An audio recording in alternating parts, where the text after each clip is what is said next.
Il existe un département en France qui rassemble la cathédrale la plus vaste de notre pays, une belle nature omniprésente, ou encore qui a connu des périodes importantes de l'histoire. Cet endroit, c'est la Somme, et c'est là où je vous emmène aujourd'hui. On n'est pas bien là ?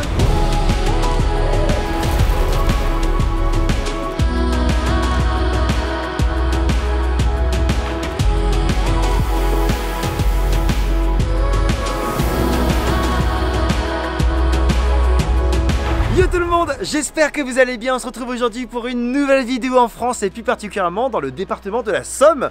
Département qui est assez méconnu, donc je suis trop content de faire une vidéo pour vous montrer à quoi ça ressemble ce petit coin de notre si beau pays. Comme vous pouvez le voir, je commence ce périple un peu en hauteur. Juste derrière moi, il y a la cathédrale d'Amiens qu'on va aller découvrir tout de suite. Mais sachez-le tout d'abord, Amiens c'est une ville d'environ 130 000 habitants et c'est une ville qui est hyper étudiante. Il y a environ 1/5 des gens qui vivent ici qui sont des étudiants, donc ça bouge énormément. On va découvrir Amiens tous ensemble pour commencer et ensuite on ira se perdre dans la Somme, promis, ça va être très cool pour votre rétine. Let's go!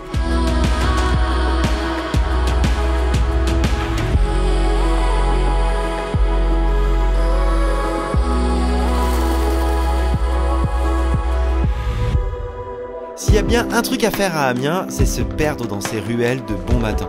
La ville s'offre alors à vous et vous aurez la chance de ne la voir justement que pour vous. Et rien de mieux que de commencer une visite par son monument le plus emblématique.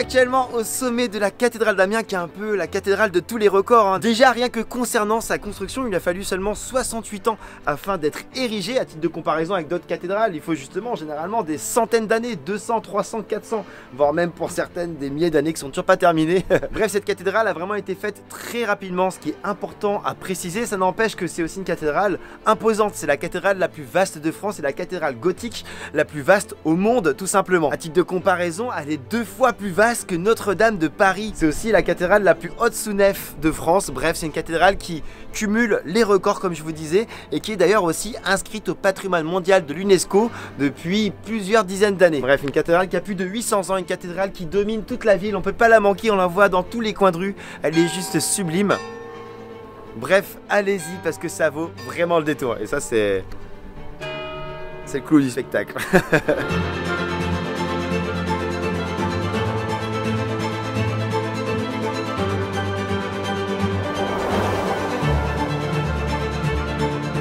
Bon, je vais pas jouer un double jeu avec vous. Pour moi, Amiens, c'était pas forcément une ville que j'imaginais cool. Je ne sais pas pourquoi, un stéréotype comme on en a parfois.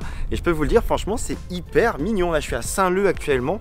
C'est plein de petites maisons colorées. C'est un quartier qui est juste sublime avec du street art de partout.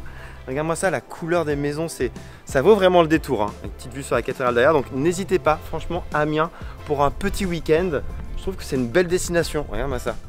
Ah oui, et voici pourquoi on l'appelle la petite Venise du Nord. Bon, enfin un peu se détendre sur les petites Venises à un moment ou à un autre, mais ça n'empêche qu'il y a quelques canaux, ce qui donne évidemment un peu de charme à la ville. Bref, Amiens, je valide, ça vaut le détour.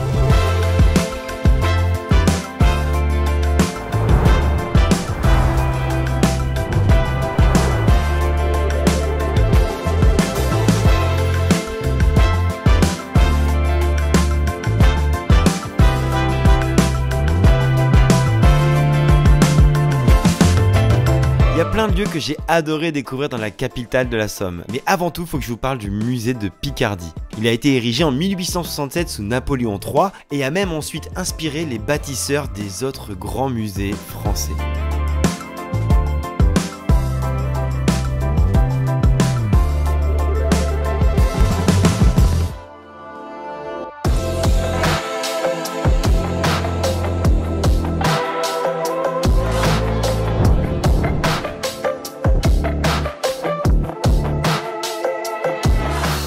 Amiens, c'est aussi la ville de l'écrivain français le plus traduit au monde. Oui, Jules Verne. C'est impossible de découvrir cette ville sans voir son nom un peu partout. On peut d'ailleurs visiter son ancienne maison. Profitez-en pour le redécouvrir. Bref, Jules Verne à Amiens, c'est pas rien. Et ça rime. Allez, on continue.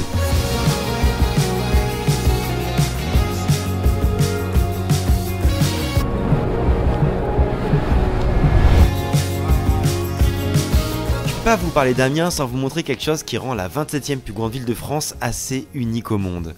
C'est un endroit situé à 2 pas du centre-ville, là où les locaux vont pour prendre l'air, mais pas que. Et pour mieux vous en parler, j'ai rencontré Marianne qui connaît parfaitement ces lieux. Je suis actuellement avec Marianne la légende, comme on la surnomme ici, n'est-ce pas Marianne? N'est-ce pas? Où est-ce qu'on est actuellement? On est au cœur des ortillonnages d'Amiens. C'est un endroit très particulier et c'est un endroit dans lequel se niche un festival qui s'appelle le Festival International de Jardin. Ok. C'est la 14e édition si je dis pas de bêtises. C'est la 14e édition. Et on peut y voir quoi? En fait c'est plein de petites îles sur lesquelles parfois on peut aller, pas tout le temps, si je sais pas. Alors c'est plein de petites îles. Pour celles qui concernent le festival, ouais. Ce sont des îles sur lesquelles sont installés des jardins, des installations d'artistes plasticiens. Ouais, c'est hyper original. Et les visiteurs peuvent se balader en barque avec les barques mises à disposition pour accoster d'île en île et découvrir les propositions des paysagistes, des artistes plasticiens, des architectes, etc. Et qu'est-ce qui fait que vous aimez bien là où vous habitez? Je trouve que c'est une ville justement qui a un rapport à l'eau qui est intéressant. D'accord. Toute la vallée de la Somme a été réaménagée et mise en valeur et c'est vraiment voilà, une ville qui est très verte. Ouais. Il y a quand même ce poumon, on est à proximité du centre-ville. Ouais, là on est vraiment à 10 minutes du centre-ville. Voilà, tout à fait.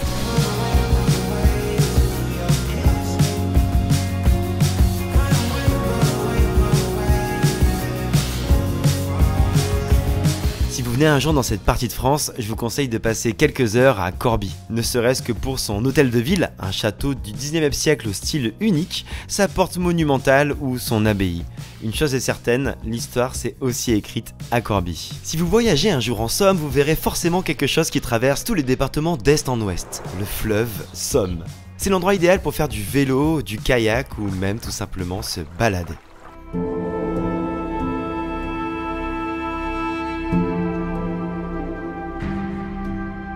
Je suis maintenant juste à côté de Corbie, et non pas Corgi, même si j'aime beaucoup les corgis, vous-même vous savez. Et regardez sur quoi je viens de tomber, un petit étang qui pourrait presque, j'ai bien dit presque, donner des petits airs de Québec et de Canada. Regarde, t'as l'eau, t'as personne autour. C'est ça qui est très cool en fait avec la Somme, c'est que c'est avant tout de la nature omniprésente un peu partout. Alors c'est pas évidemment des grands reliefs comme tu peux en avoir en Auvergne. Je suis auvergnat, c'est bien pour ça que je vous en parle. Mais c'est aussi quand même la simplicité, le retour à l'essentiel. Et c'est ce que j'aime bien dans ce coin de la France. Évidemment, il y a le côté historique que j'ai déjà pu aborder avec vous un peu plus tôt dans la vidéo et qu'on va encore aborder. Mais ça n'empêche que la Somme, c'est aussi ça. Des endroits simples, juste beaux et qui te permettent de te reconnecter à l'essentiel. Et ça, j'aime bien. J'aime de plus en plus d'ailleurs. On est pas mal là. On est quand même pas mal du tout.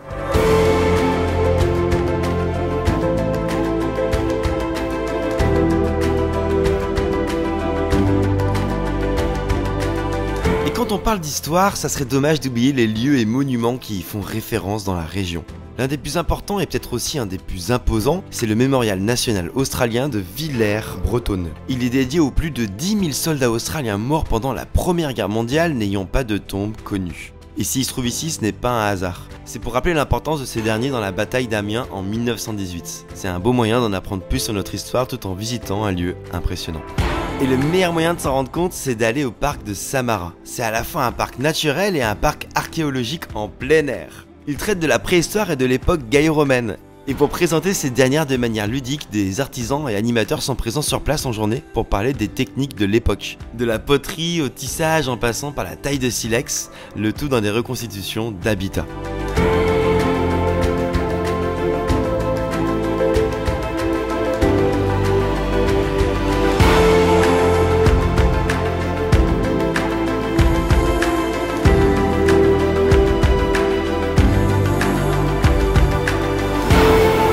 Je termine mon séjour dans la Somme par quelque chose d'extraordinaire. Un tour en montgolfière en survolant la vallée de Somme. Sophie, est-ce que tu peux te présenter en 2-3 mots? Moi je suis la légende, oui.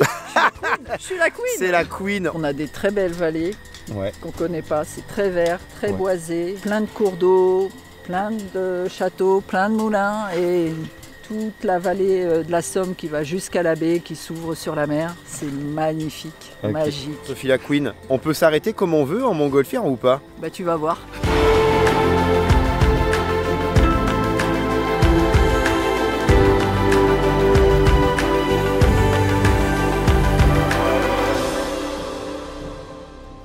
termine cette vidéo dans un nouvel endroit paradisiaque. Regardez-moi ça comme c'est beau, hein. La nature, simple, douce, comme on l'aime.